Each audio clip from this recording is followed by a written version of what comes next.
Semeie o amor e colha a gratidão, paz, alegria e prosperidade.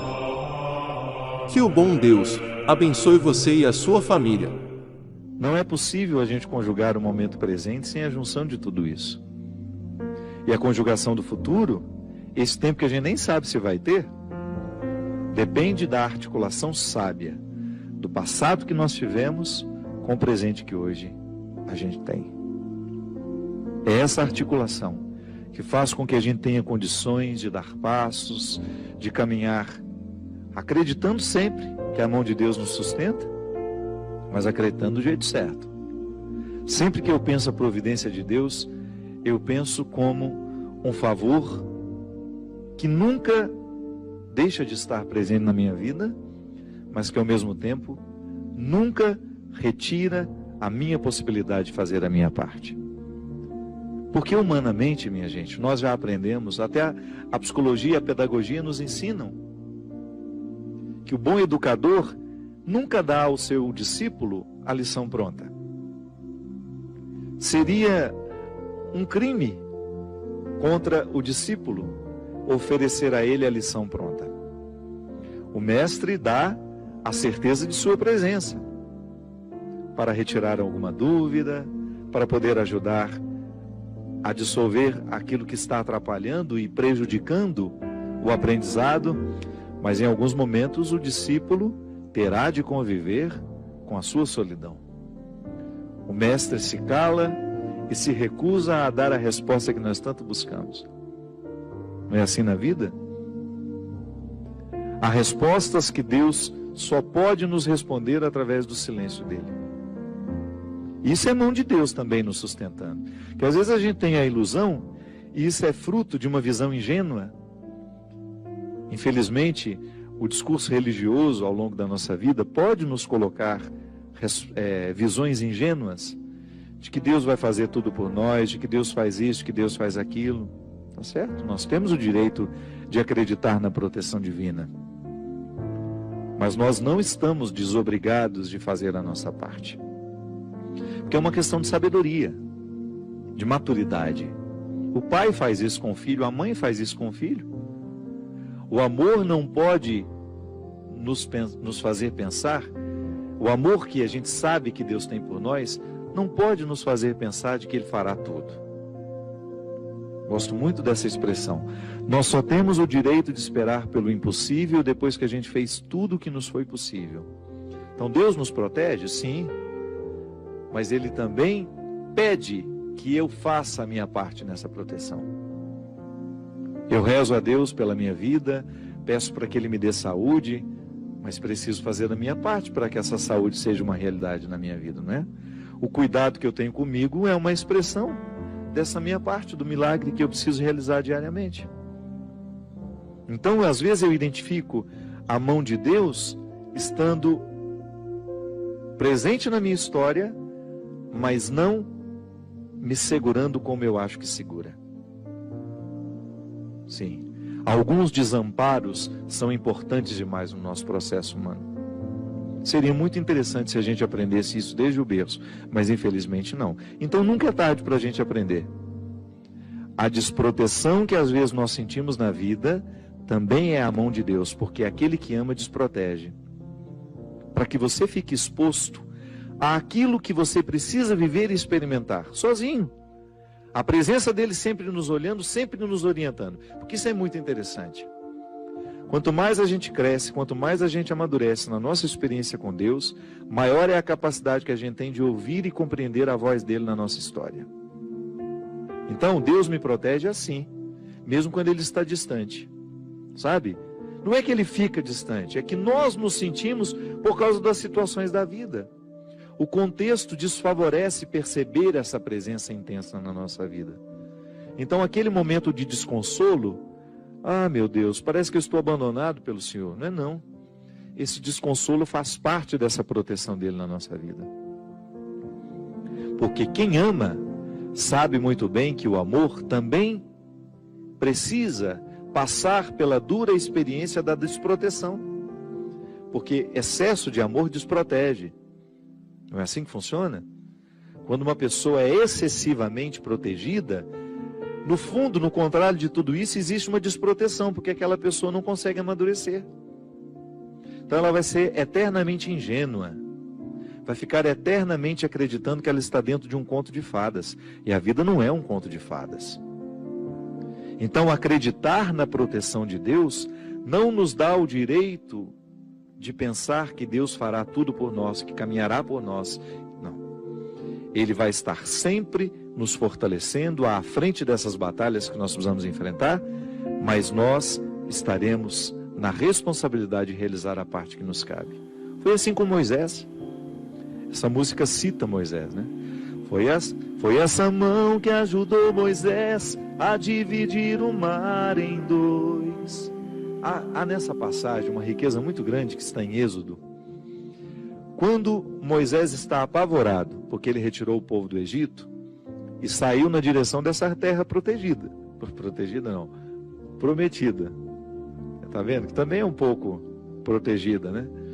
A terra prometida seria alcançada, uma promessa que Deus fez a Moisés, desde que ele se encorajasse a retirar aquele povo da escravidão e atravessasse as dificuldades do deserto.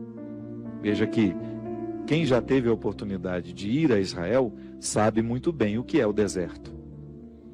Você entrar naquele deserto para chegar a um lugar que não sabemos onde é, que só está no coração de um homem, como promessa, é uma dificuldade muito grande. E o povo acreditou, foi atrás de Moisés, começou a viver as restrições do deserto, a fome, começou a sentir saudade das cebolas, né? Porque no Egito eles comiam cebola, no tempo da escravidão a cebola era o principal alimento, por isso que às vezes a gente usa a expressão, não fique chorando as cebolas do Egito, não é assim? Você já deve ter escutado essa expressão, quando alguém lhe aconselha, para de lamentar o passado. O que é lamentar as cebolas do Egito? É dizer, eu era escravo, mas tinha esse alimento, eu tinha cebola para me alimentar, e agora eu estou livre, mas não tenho nada. Calma, dê tempo ao deserto, permita que o deserto lhe diga o que ele precisa dizer, até a fome. A restrição, ela é importantíssima no processo humano. A gente identifica o tempo todo que pessoas são estragadas porque não lhes faltou nada. É terrível quando você tem um filho que foi paparicado desde criança, não lhe faltou absolutamente nada, e de repente, no descampado da vida, de repente aquela pessoa precisa enfrentar o deserto da vida e ela não tem munição o suficiente para dar conta. Aí fazer o quê? Como é que nós enfrentamos o deserto? Ali naquele momento, quando Moisés retira o povo da escravidão e se encoraja a levar este povo pelo deserto a caminho da terra prometida, ele também sente medo, ele também não sabe o que vai ser. Por isso ele o tempo todo, através das manifestações de Deus naquele momento da vida de Moisés, ele se comunica com Deus. São as epifanias, né? Que são essas manifestações gloriosas de Deus ali, através da realidade simples.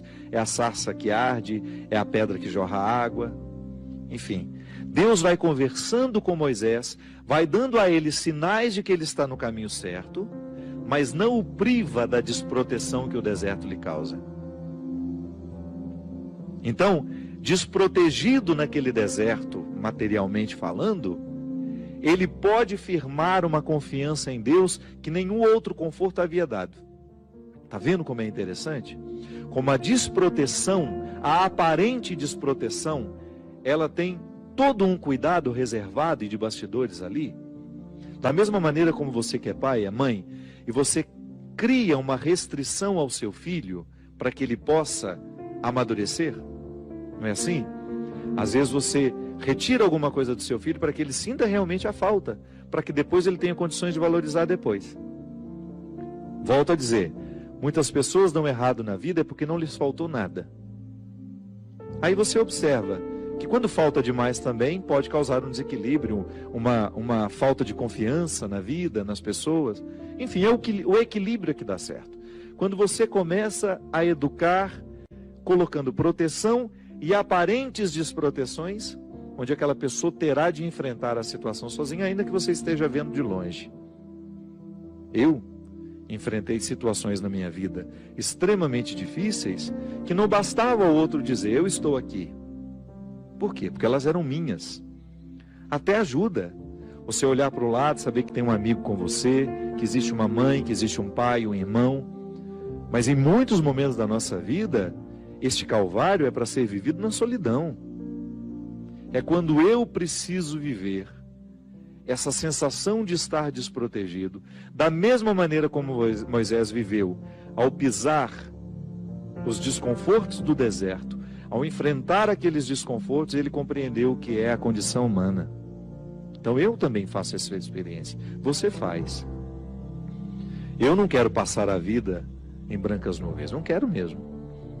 E é por isso que desde muito menino, quando a vida me era difícil, eu encontrava alguma coisa naquele desconforto que me fazia pensar mais alto, que me fazia pensar além. Moisés, vivendo o desconforto do deserto, precisava convencer os que estavam ao lado dele de que aquele desconforto valeria a pena. Ah, mas alguns queriam voltar para a escravidão. Olha como a fraqueza humana está muito presente na nossa vida no momento do desconforto. Quanta gente, vou dar um exemplo simples para você entender. Existem pessoas que precisam romper com namoros que são terríveis, desastrosos. Aquela pessoa só faz mal a você, você sabe disso, mas você tem um vínculo com ela, você tem necessidade afetiva, você não consegue romper aquele namoro. Então, você, de repente, você se encoraja, você fica com tudo claro diante de você, essa pessoa não me faz bem, eu não posso me casar com essa pessoa, porque se no tempo do namoro já está assim, imagina na época do meu casamento, depois no meu tempo de casado, vai virar um inferno pior ainda do que já é. Aí você se encoraja, motivado por pessoas que estão ao seu lado, a romper. Aí é terrível no dia que você rompe. O sofrimento é cruel dentro de você. Parece que você nunca mais vai se recuperar, que você só pensa naquela pessoa. Por quê? Porque apesar dela te fazer tão mal, você tem um vínculo doentio com ela, de dependência afetiva. Você sabe que ela te faz mal, mas você não sabe viver sem ela. Aí você começa a dar passos. A primeira semana é horrível. Você sofre, você chora, você não pode ouvir a música, você não pode sentir o cheiro, você não pode ver aquele pedacinho de não sei o que ele esqueceu lá na sua casa, que tudo aquilo é terrível. Mas de repente você começa a dar passos de libertação. É como se você estivesse andando na direção de uma terra que só vai te fazer bem. E um mês depois aquele sofrimento ficou melhor, 2 meses depois aquele sofrimento melhor, e de repente você não está nem mais lembrando. Claro que ainda existe ali um vínculo silencioso sendo desarmado, porque a dependência afetiva, ela não morre da noite para o dia. A gente precisa, é como se você fosse sufocando uma célula cancerosa com o processo da quimioterapia, sabe? Que você vai retirando a vida da célula cancerosa, que é a célula que nos mata. Aí digamos que 3 meses depois, você encontra de novo com aquela pessoa, e você tem aquela famosa recaída. Aí pronto.